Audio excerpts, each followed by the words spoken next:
ஒரு ஆளுங்கட்சி கொடுக்க வேண்டிய அறிக்கைங்க விவசாய கடன் தள்ளுபடி, ஆனா கொடுக்கல. எதிர்கட்சியில இருக்கிற ஒரு விவசாயியா இருக்கிறதுனாலதான் அவர் கொடுத்திருக்காரு.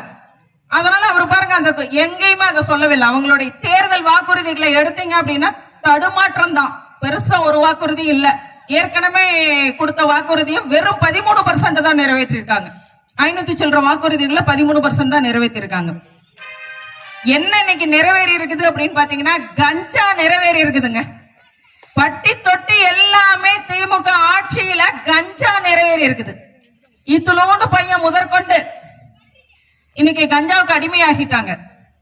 இன்னைக்கு எல்லாருமே சொல்றதுக்கு, நேத்து அண்ணா சொன்னாரு, சொல்றதுக்கு எங்களுக்கு கஷ்டமா இருக்கு.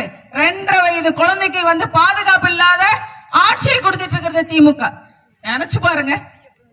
இதுல அன்புமணி சார் சொன்னாரு, அருமையானது.